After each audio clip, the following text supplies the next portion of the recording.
Hello बच्चों, आपका इस क्लास में स्वागत है। तो आज आपके आगे एक वीडियो और लेके आए हैं। वो है चैप्टर 2 जो हिस्ट्री का है, प्राचीन विश्व की प्रमुख सभ्यताएं।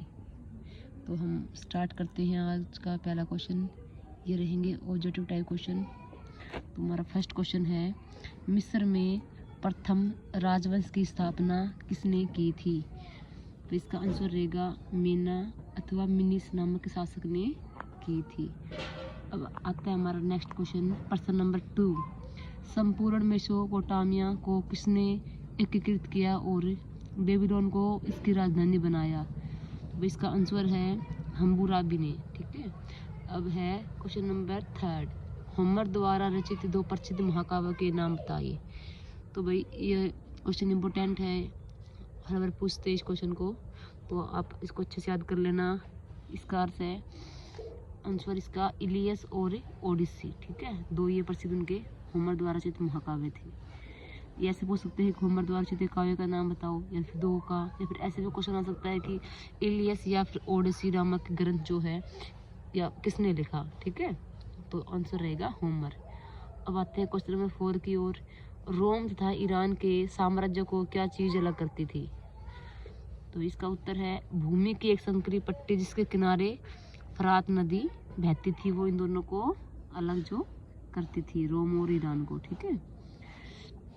अब है क्वेश्चन नंबर 5, यूनान का प्रसिद्ध इतिहासकार कौन था? आंसर है भाई इसका हिस्टोरिका का लेखक हेरोडोटस। ये भाई ऐसे भी आ सकता है क्वेश्चन, इतिहास का पिता किसे कहा जाता है? तो हेरोडोटस को। और उन्होंने कौन सी बुक लिखी थी? उन्होंने बुक लिखी थी हिस्टोरिका। ठीक है, अलग वे में क्वेश्चन को पूछ सकते हैं घुमा फिरा के। तो बेटा इसका आंसर रहेगा हेरोडोटस ने इतिहासकार का पिता कहा जाता है, फिर इसने हिस्टोरिका बुक लिखी थी। ठीक है। अब आता है क्वेश्चन नंबर 6, उत्तर मिस्र तथा दक्षिण मिस्र के राज चिन्ह क्रमशः क्या क्या थे? तो भाई इसका आंसर है क्रमशः मधुमक्खी तथा पेपिराइस का गुच्छा। ठीक है। अब आते हैं इसके एमसीक्यू क्वेश्चन। क्वेश्चन नंबर 1 है, मिस्र के सम्राट को किस नाम से पुकारा जाता था? तो इसमें 4 ऑप्शन दे रखे हैं। Option A pharaoh, option B Assur, option C Hammurabi और डी है पैगंबर। तो भाई इसका राइट आंसर क्या रहेगा? फराओ। ठीक है। अब आता है इसका क्वेश्चन नंबर 2, मिस्र में मसालों का लेप लगाकर सुरक्षित किए गए शवों को क्या कहते हैं? तो इसमें भी 4 ऑप्शन है। Option A pyramid, B pagoda, C mummy, D pharaoh. तो राइट आंसर क्या रहेगा? मम्मी। क्वेश्चन नंबर 3, मिस्र की वह मूर्ति जिसका शरीर सिंह का और सिर मनुष्य का है किस नाम से प्रसिद्ध है? तो भाई ऑप्शन 1 है स्फिंक्स, बी है अबू सिम्बल, सी हेरोग्लिफिक, डी पितेसी। तो इसका आंसर रहेगा स्फिंक्स। ठीक है भाई। क्वेश्चन 4 जो है बहुत ही इंपॉर्टेंट है, पिछली बार शायद आया भी था ये क्वेश्चन। गिजा का महान पिरामिड है, तो बताना है भाई ये कहाँ है। ठीक है।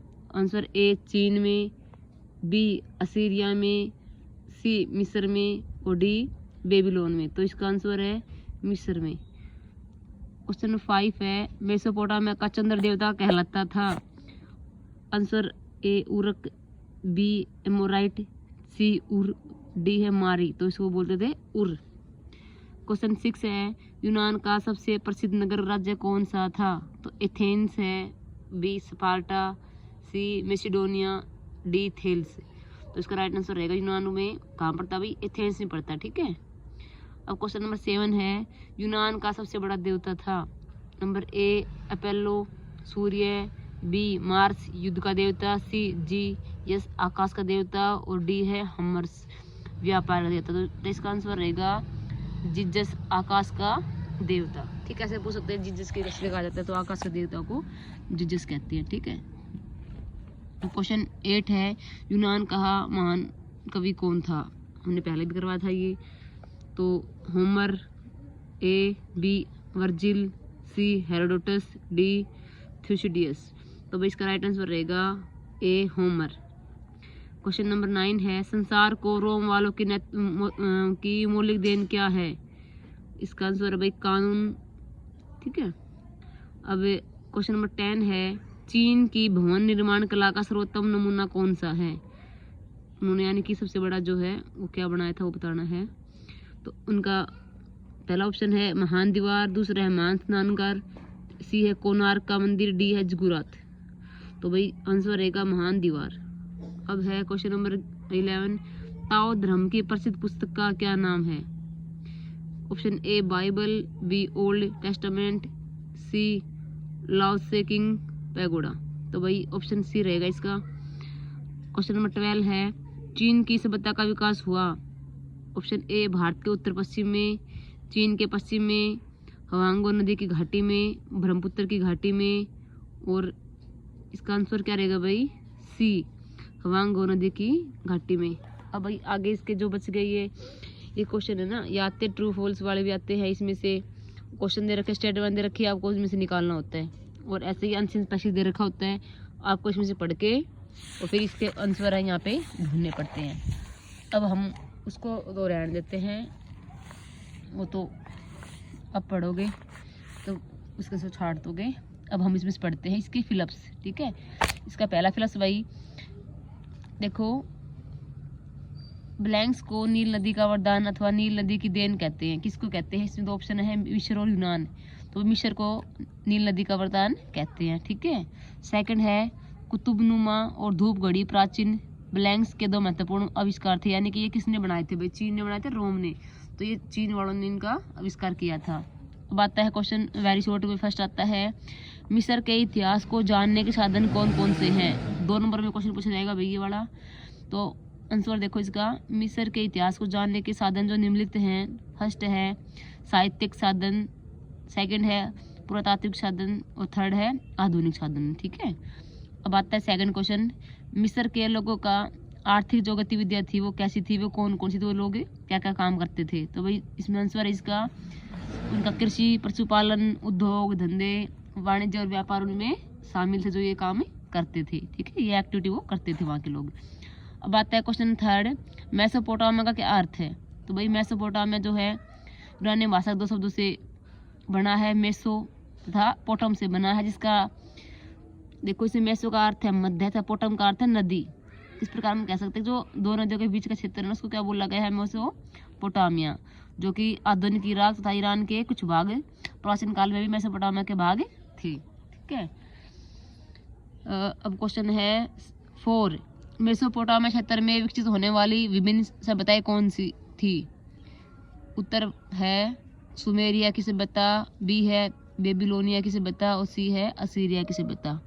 अभी क्वेश्चन 5 है, 5, 6 और 8 वेरी इंपॉर्टेंट क्वेश्चन है।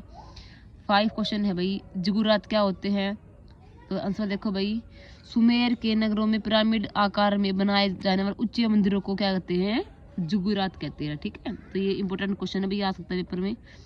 अब नेक्स्ट है, रोम को 7 पहाड़ियों का नगर क्यों कहा जाता है? ये पिछली बार भी आया हुआ था। तो इसका आंसर देखो, रोम एक छोटा सा गांव था, वह मध्य इटली में टाइबर नदी के किनारे 7 पहाड़ियों पर बसा हुआ था, इसलिए उसको 7 पहाड़ियों का नगर कहा जाता है।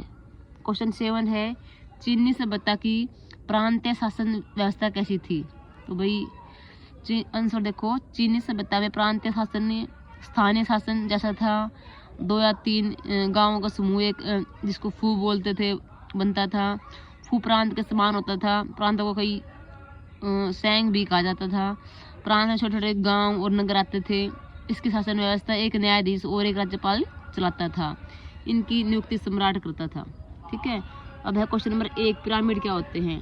भाई पिरामिड होते हैं जो व्यक्ति मर जाते हैं ना, उस टाइम पे राजा रानी जो भी मरते थे, तो उनके शव को मसाले लगाकर सुरक्षित जगह पे रखते थे, जिसको मम्मी कहा जाता है, ठीक है। और इनको जिस जगह पे रखा जाता था ना इन शवों को, उसको क्या बोलते थे? पिरामिड बोलते थे, ठीक है। मैंने आपको इजी लैंग्वेज में बता दिया है, आपको अच्छे से याद करना है, ठीक है। अब क्वेश्चन नंबर 9 है, रोम की सभ्यता के पतन के लिए उत्तरदायी 2 कारण बताओ। तो भाई आंसर देखो, रोम की सभ्यता के पतन का सबसे बड़ा कारण साम्राज्यवाद था। युद्धों और साम्राज्यवाद के कारण भी रोम में लोकतंत्र समाप्त हो गया था। सेकंड है, राजनीतिक संघर्ष भ्रष्टाचार के कारण भी रोम की सभ्यता का पतन हुआ। जो आगे बच गया वो नेक्स्ट वीडियो में करते हैं। आगे और वीडियो पाने के लिए लाइव जुड़े रहें। ठीक है भाई। ओके, हम ये जो वीडियो है आपको ना 8 बजे तक मिल जाएगी, डाल देते हैं, तो आप वहाँ पे सर्च कर लेना, ठीक है ना। ओके।